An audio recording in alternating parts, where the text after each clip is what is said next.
Bismillahirrahmanirrahim. Assalamu alaikum students. My name is Ibrarullah and I am teaching you physics of class 10th Federal Board New Course 2025. बच्चों आज हम पढ़ेंगे thermal conduction. ये topic जो है transfer of heat का पहला सब टॉपिक है, क्योंकि हमारे पास ट्रांसफ़र ऑफ हीट के 3 मेथड्स है: कंडक्शन, कन्वेक्शन, रेडिएशन। तो हम इसको अलग अलग लेक्चर में समझेंगे, ठीक है, क्योंकि हर एक के साथ एक्सप्लेनेशन है। तो इसीलिए मैंने ये सोचा कि आप लोगों को पहले थर्मल कंडक्शन एक्सप्लेन करूं, फिर अगले वीडियो में इंशाल्लाह कन्वेक्शन करेंगे, साथ में इसकी एप्लीकेशन वगैरह, और इसी तरह फिर रेडिएशन पढ़ेंगे। ओके बच्चों, थर्मल कंडक्शन से पहले हम चूँकि इसकी डेफिनेशन में हम पढ़ते हैं, आप ज़रा डिफाइन करके पहले बात करेंगे बाद में, कि it is the method of transfer of heat in solids from hot to cold part by vibration of atoms and free electrons. यानी कंडक्शन ऑफ थर्मल कंडक्शन जो है, या thermal conduction is the process through which heat is transferred from hot to cold part of the solids due to the vibration of the atoms and free electrons। तो पहली बात तो ये है कि हम यहाँ पर इस डेफिनेशन में हमारे पास एक चीज़ आ गया, हीट। तो थोड़ा सा हीट को टच करते हैं, फिर आगे जाके एक्सप्लेन करते हैं थर्मल कंडक्शन को। देखिए बच्चों, आपको पता है कि तमाम मटेरियल्स जो है उसके अंदर एटम्स मौजूद हैं, और उस एटम्स के गिर्द, यानी एटम और एटम कंसिस्ट करते हैं इलेक्ट्रॉन और प्रोटॉन न्यूट्रॉन के ऊपर।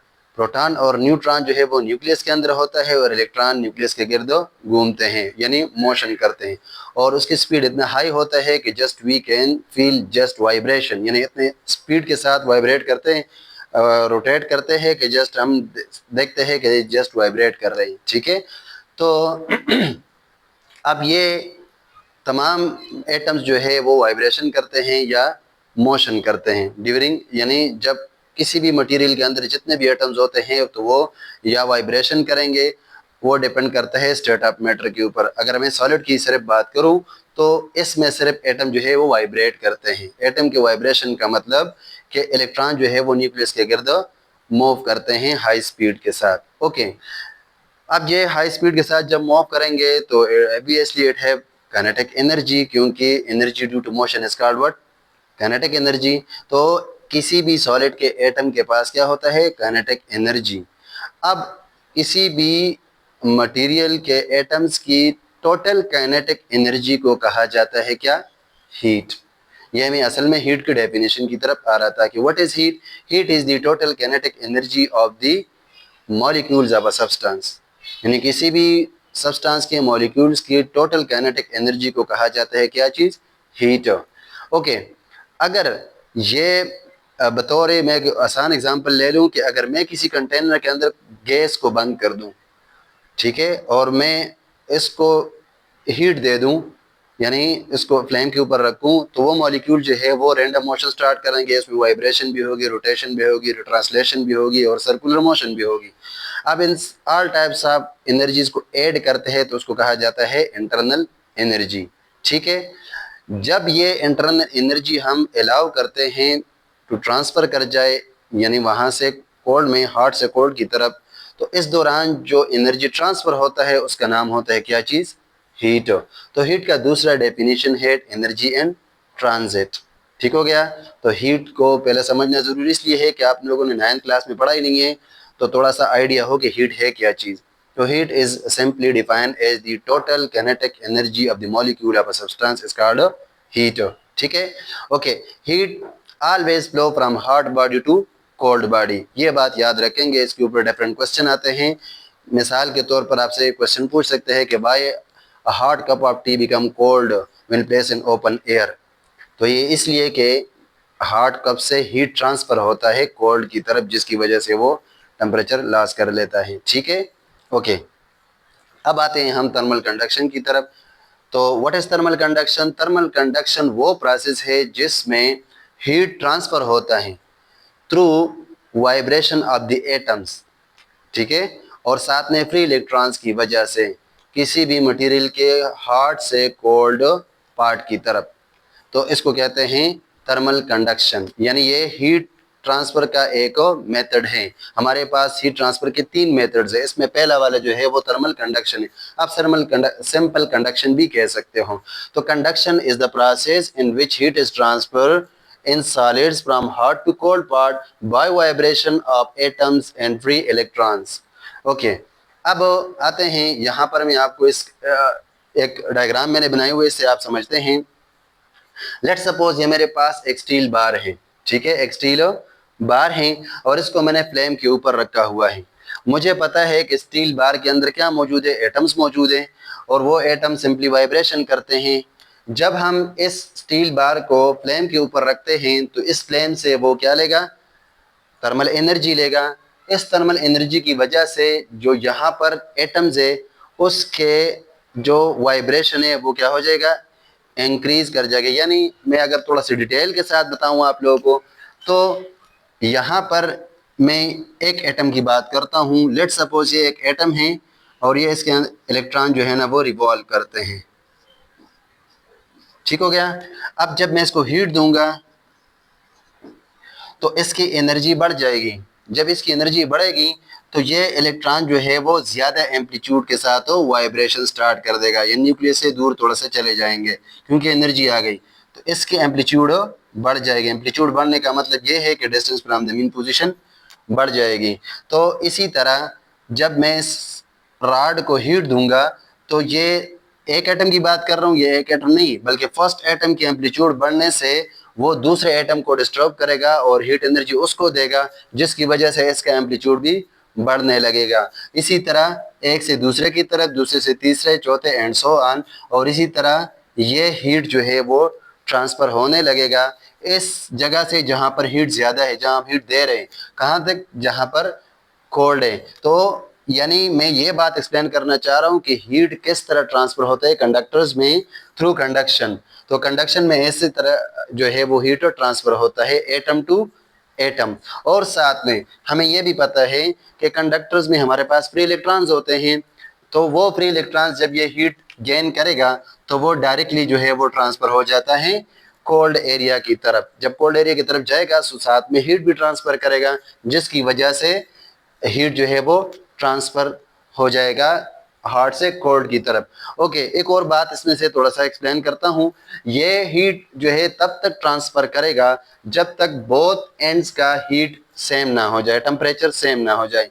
जब दोनों साइड्स का टेम्परेचर सेम हो जाएगा तो फिर हीट ट्रांसफ़र स्टॉप हो जाएगा। उस सिचुएशन को कहा जाता है थर्मल इक्विलिब्रियम, यानी heat always flow from hot to cold until temperature of both sides या पार्ट बिकम सेम। तो जब सेम हो जाएगा फिर हीट स्टॉप हो जाएगा। तो this is the method of transfer of heat through conduction, यानी कंडक्शन में किस तरह हीट जो है वो ट्रांसफर करता है। ठीक है बच्चों, ओके। तो अब इसको जरा वर्डिंग में एक्सप्लेन करते हैं। देखे एक्सप्लेनेशन में मैं क्या लिखूंगा, when one end of steel rod is heated, atoms at this end start vibration। ये मैंने ऑलरेडी एक्सप्लेन कर दिया, आप जस्ट उसको पढ़ लें। with large amplitude these atoms hit the neighbor atoms and transfer them heat energy। ठीक हो गया, यानी इसका एम्पलीट्यूड बढ़ेगा, उसके एम्पलीट्यूड बढ़ने की वजह से वो दूसरे नाइबर एटम को एनर्जी ट्रांसफर करेगा, जिसकी वजह से उसके एम्पलीट्यूड बढ़ जाएगा। इसके बाद अगला अगला एंड सो ऑन, और इसी तरह हीट जो है वो एक जगह से दूसरी जगह सॉलिड्स में ट्रांसफर हो जाएगा। ठीक हो गया बच्चों, तो ये है just simple thermal conduction. Define करते हैं दोबारा थर्मल कंडक्शन की क्या होता है। The process of transfer of heat by the vibration of atoms and free electrons from hot to cold part of the substance या solids is called thermal conduction। Thermal conduction वो process है जिसमें heat cold hot से cold की तरफ transfer होता है by vibration of atoms and free electrons. ये दो बातें इसमें इंपॉर्टेंट है, ठीक है, जिसके जरिए क्या होता है, हीट ट्रांसफर करता है। This is called thermal conduction. Thermal conduction के एग्जांपल्स क्या हैं, कुकिंग। कुकिंग में मिसाल के तौर पर heating a pot on stove. जब आप स्टोव के ऊपर जो है वो पॉट रखते हो तो इसमें जो हीट ट्रांसफ़र होता है वो किस चीज़ के ज़रिए होता है, तो थ्रू कंडक्शन होता है। यानी ऑलरेडी वो जो पार्ट है वो स्टील का बना होगा या फिर सिल्वर का बना होगा या किसी और चीज़ से बना होगा, तो वो जब हम स्टोव के ऊपर रखते हैं तो हीट, जब वो हीट अप होता है ना, तो उसके अंदर जो हीट ट्रांसफर होता है, मिसाल आपने पानी इसके ऊपर रखा है तो पानी तक हीट थ्रू कंडक्शन क्या होता है, ट्रांसफर होता है। इसी तरह कभी कभी देखा होगा कि आपने किसी हॉट लिक्विड में या सालन वगैरह में आपने अगर स्टील का स्पून रखा हो तो वो कुछ देर बाद गर्म होता है, आप उसको टच करते हो तो गर्म हो जाता है। इसकी वजह क्या है, कंडक्शन है, क्योंकि इसमें से हीट ट्रांसफर हुआ हॉट से कोल्ड की तरफ थ्रू कंडक्शन। तो ये एक दूसरा एग्जांपल है कंडक्शन का कि हीट किस तरह ट्रांसफर हो गया है इस स्पून में। इसी तरह एक और एग्जांपल है touching a hot cup of T. जब आप एक हॉट कप ऑफ टी को टच करते हो तो आप मतलब क्या होता है, उसको होता है जलने लगते हो, आप लोग हीट फील करते हो। तो ये किस वजह से कि जब आप उसको टच करते हो तो टचिंग के दौरान heat transfer from the hot cup of tea to your body through conduction. तो ये एक और एग्जांपल हो गया, ठीक है। और इसी तरह टचिंग कोल्ड डोर नब। यहाँ पर आप देखें जब आप सर्दियों में डोर नब को टच करते हो तो आपको बहुत ठंड फील होता है। अब यहाँ क्या हुआ, again heat transfer from your body to the door knob, यानी वो ठंडा है और आपकी बॉडी का टेम्परेचर नॉर्मल 37 है, वो ऑलमोस्ट 10-20 डिग्री सेंटीग्रेड होगा। तो आपकी बॉडी से हीट जो है ना उसमें क्विकली ट्रांसफर हो गया through conduction, vibration of atom and free electron, जिसकी वजह से आपने क्या किए, आपके हाथ जो है ना वो ठंडा हो गया है। तो this is what example of the conduction of heat. Okay, अब हीट कंडक्शन जो है वो नॉर्मली कंडक्टर्स में होता है, ठीक है।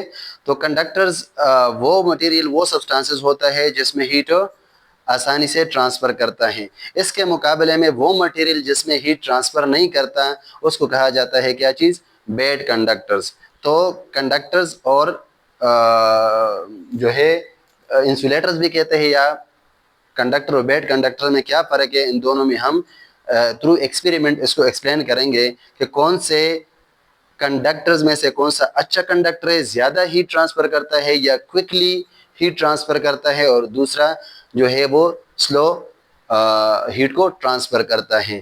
तो याद रखें, एक होता है कंडक्टर्स और एक होता है इंसुलेटर। इंसुलेटर सिरे से हीट को ट्रांसफ़र ही नहीं करते। मिसाल के तौर पर अगर आप आग के ऊपर एक वुड का एक स्ट्रिप रखें, ठीक है, आप वुड का स्केल रखें, आप एक तरफ से आग के ऊपर रखेंगे तो दूसरा एक तरफ जहाँ जो आग के ऊपर रखा हुआ है वो जलेगा, उससे उस पर आग लगी होगी। दूसरी तरफ आपने हाथ में पकड़ा हुआ है, आपको कोई हीट फील नहीं हो रहा। क्यों? क्योंकि इसके दरमियान में हीट ट्रांसफर ही नहीं कर रहा, फ्री इलेक्ट्रॉन्स नहीं है, ये इंसुलेटर हैं। इसी तरह एक एग्जाम्पल के तौर पर ये रखें, और ये क्वेश्चन भी आपके पेपर में आ सकता है कि जो स्पून्स होते हैं जो कुकिंग के लिए यूज़ किए जाते हैं उसके हैंडल को प्लास्टिक का बनाते हैं या वुड के बनाते हैं, तो ऐसा क्यों है? तो वो इसीलिए कि जो स्टील के स्पून है वो गुड कंडक्टर ऑफ हीट है, तो उसमें हीट ट्रांसफर करता है। But wood and plastic are bad conductor even are insulator which does not allow heat to transfer. तो इसीलिए हम उसका जो हैंडल है वो प्लास्टिक का या फिर वुड का बनाते हैं ताकि वो हमें जो है ना जलाए ना, और वो हीट ट्रांसफर नहीं करता तो इसलिए वो गर्म ही नहीं होता। तो इस वजह से हम उसके हैंडल को प्लास्टिक या वुड का यूज़ करते हैं। ये शॉर्ट क्वेश्चन आपके पेपर में आ सकता है, ठीक है। तो अब बात करेंगे हम जस्ट ओनली जस्टिफिकेशन ये करेंगे कि कौन से मटेरियल गुड कंडक्टर्स है और कौन से बैड कंडक्टर्स हैं। गुड कंडक्टर का मतलब ये है कि such material which transfer heat quickly, और bad conductor which transfer heat slowly, ठीक है। नॉर्मली हमारे पास जो कंडक्टर्स है वो हमारे पास है कॉपर है, स्टील है, गोल्ड है, सिल्वर है, एल्यूमिनियम है, ये हमारे पास क्या है, कंडक्टर्स है। लेकिन ये सारे सेम रेट के साथ हीट को ट्रांसफ़र नहीं करते। तो इसको जस्टिफाई करने के लिए कि उसमें से अच्छा कंडक्टर कौन सा है और मतलब बैड कंडक्टर बोले वो कौन सा है, इसके लिए एक एक्सपेरिमेंट करेंगे। तो याद रखिए बच्चों, आप बोलेंगे कि सर ये तो लेक्चर है और साथ में आपने एक्सपेरिमेंट भी लाया, तो बुक में हमें एक्सपेरिमेंट साथ में दिया गया है क्योंकि अब हमारा प्रैक्टिकल नोटबुक नहीं होता बल्कि वही एक्सपेरिमेंट बेस पेपर जो आते हैं PBA उसी बुक से हम तैयार करेंगे। तो ये साथ में इसका रिलेटेड एक्सपेरिमेंट भी हो जाएगा, ठीक है। तो इसके लिए याद रखें, जब हम एक्सपेरिमेंट बेस अगर हम एक एक्सपेरिमेंट को एक्सप्लेन करेंगे तो फिर वहाँ पर कुछ चीज़ें लिखना ज़रूरी होता है। एक ये है कि जब आप एक्सपेरिमेंट परफॉर्म करते हो और परफॉर्मिंग के बाद इसको लिखते हो, प्रोसीजर लिखते हो, तो किस तरह लिखोगे। तो सबसे पहले किसी भी एक्सपेरिमेंट हमारे लिए चाहिए होता है एपरेटस, ठीक है। तो इस एक्सपेरिमेंट में हमारे पास जो एपरेटस यूज होंगे वो क्या होंगे, वो डिफरेंट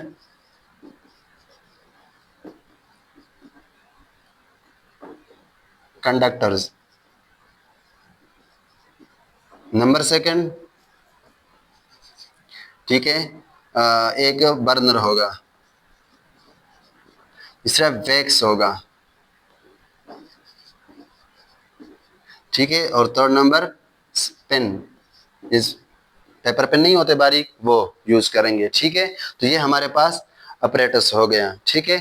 इसके बाद फिर हम प्रोसीजर लिखते नहीं है बल्कि वो परफॉर्म करते हैं। परफॉर्मेंस किस तरह करेंगे, ये एक्सपेरिमेंट किस तरह है, देखिए हम ऐसा करेंगे कि हम तीन या फॉर सिंपलिसिटी दो ही लेते हैं, दो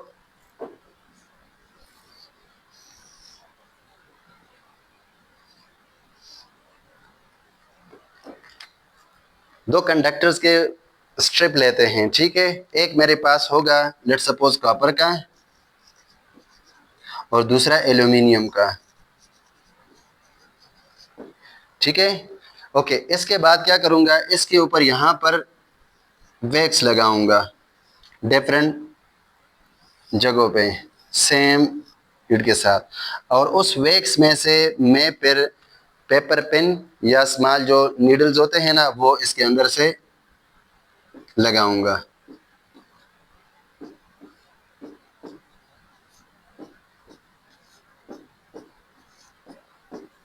ठीक है। ये हुआ कॉपर और आयरन का बाहर हो गया, ये वैक्स है ये वाला, और ये पेन्स है, ठीक है। इसी तरह ये भी वैक्स है और ये पेन्स हो गई। ओके, नेक्स्ट क्या करेंगे, एक्सपेरिमेंट से क्या काम मतलब क्या परफॉर्म कर रहे हैं। अब हम सेम टाइम के ऊपर दोनों को हम बर्नर के ऊपर रखते हैं, इधर हीट प्रोवाइड करते हैं, इसको भी मैं इधर एक बर्नर लगा लेता हूं और दूसरों को सेम टाइम के ऊपर। ये बात याद रखेंगे, ये लो आपका हीट इसको भी प्रोवाइड करते हैं और हीट इसको भी प्रोवाइड करते हैं। और हम ऑब्जर्व करेंगे कि आपको पता है कि जब ये जगह गर्म होगा यानी हीट कंडक्शन अभी हमने पूरे डिटेल के साथ पढ़ा है कि यहाँ पर हीट जो है वो ट्रांसफ़र करेगा।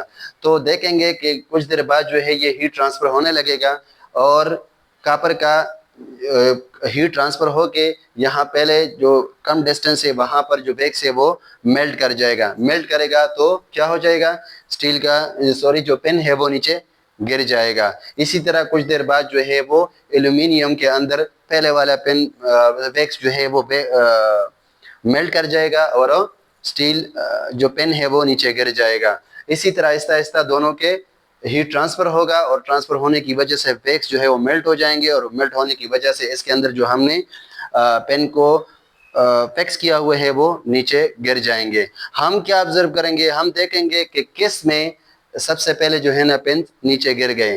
तो हम एक्सपेरिमेंट में हमें पता चल जाता है कि कॉपर जो है उसके ऊपर जो हमने वैक्स लगाया हुआ है वो जल्दी मेल्ट होके सारे पेन जो है ना वो पहले नीचे गिर गए, जबकि कुछ देर बाद जो है एल्यूमिनियम आहिस्ता आहिस्ता उसके पेन गिर रहे थे। तो इस बात से, इस एक्सपेरिमेंट से ये साबित हुआ कि कॉपर जो है this is a good conductor then aluminium, ठीक है। क्यों, क्योंकि इसमें हीट क्विकली ट्रांसफर हो गया जिसने वैक्स को मेल्ट करके इसमें जो हमने पेन लगाए थे वो नीचे गिर गए। तो ये एक एक्सपेरिमेंट है जिसके ज़रिए हम गुड और बैड कंडक्टर को क्या करते हैं, जस्टिफाई करते हैं। बहुत सिंपल एक्सपेरिमेंट है, जिस तरह मैंने वर्डिंग बताया है वो साथ में लिख के भी और ये डायग्राम बना के एक्सप्लेन करें।